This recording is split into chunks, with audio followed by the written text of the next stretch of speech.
ঢাকার ২ সিটি সহ দেশের ৬টি সিটি কর্পোরেশনে ৬ জনকে প্রশাসক নিয়োগ দিয়েছে সরকার। রবিবার স্থানীয় সরকার মন্ত্রণালয়ের প্রজ্ঞাপন থেকে এ তথ্য জানা গেছে। এতে বলা হয়েছে, কর্পোরেশন গঠিত না হওয়া পর্যন্ত অথবা পরবর্তী নির্দেশ না দেওয়া পর্যন্ত নিযুক্ত ব্যক্তিরা প্রশাসকের দায়িত্ব পালন করবেন। ২০২৪ সালের অধ্যাদেশ অনুযায়ী ব্যক্তি পর্যায়ে এই নিয়োগ দেওয়া হয়েছে। নিয়োগ পাওয়া প্রশাসকরা স্থানীয় সরকার সংশোধন অধ্যাদেশ অনুযায়ী সিটি কর্পোরেশনের মেয়রের যাবতীয় ক্ষমতা প্রয়োগ ও দায়িত্ব পালন করবেন এবং বিধি মোতাবেক ভাতা পাবেন। ঢাকা দক্ষিণ সিটি কর্পোরেশনের প্রশাসক হিসেবে দায়িত্ব পেয়েছেন বিএনপি চেয়ারম্যানের উপদেষ্টা পরিষদের সদস্য মোহাম্মদ আব্দুস সালাম।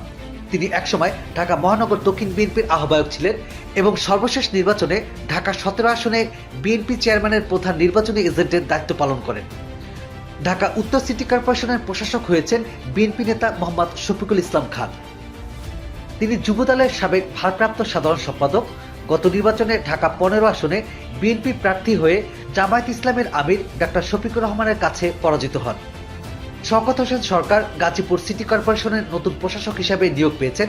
তিনি গাজীপুর মহানগর বিএনপির সভাপতি। খুলনা সিটি কর্পোরেশনের প্রশাসকের দায়িত্ব দেওয়া হয়েছে বিএনপির কেন্দ্রীয় সাংগঠনিক সম্পাদক নজরুল ইসলাম মঞ্জুকে। খুলনা ২ আসনের সাবেক এই সংসদ সদস্য গত জাতীয় নির্বাচনে একই আসনে প্রতিদ্বন্দ্বিতা করে জামায়াত প্রার্থীর কাছে হেরে যান। সিলেট সিটি কর্পোরেশনের প্রশাসক হয়েছেন জেলা বিএনপির সভাপতি আব্দুল কাইয়ুম চৌধুরী। গত জাতীয় নির্বাচনে তিনি সিলেট ৩ আসনের দলের মনোনয়ন প্রত্যাশা করেছিলেন। তাকে মনোনয়ন না দিয়ে সিলেট জেলার ৬টি সংসদীয় আসনে বিএনপির নির্বাচন সমন্বয়কের দায়িত্ব দেওয়া হয়েছিল।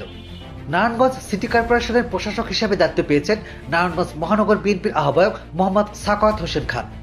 ২০২৪ সালের ৮ আগস্ট অন্তর্বর্তী সরকার দায়িত্ব নেওয়ার পর ১৯ আগস্ট থেকে দেশের ১২টি সিটি কর্পোরেশনের মেয়রদের অপারেশন করে প্রশাসক বানানো হয়েছিল। নবনিযুক্ত ঢাকা দক্ষিণ সিটি কর্পোরেশনের প্রশাসক আব্দুস সালাম গতকাল বলেন, যানজট, জলাবদ্ধতা, বায়ু দূষণ, বর্জ্য ব্যবস্থাপনার সংকট এবং অপরিকল্পিত নগরায়নের মতো নানা জটিল সমস্যায় ঢাকা বিপর্যস্ত। এই সমস্যা সমাধানের জন্য শুধু সরকারি সংস্থার উপর নির্ভর করলে হবে না, প্রয়োজন নাগরিকদের সচেতনতা, দায়িত্ববোধ এবং প্রশাসনের সঙ্গে সম্মিলিত উদ্যোগ। টাইম টিভি বাংলা, সত্যি উন্মোচনের অঙ্গীকার।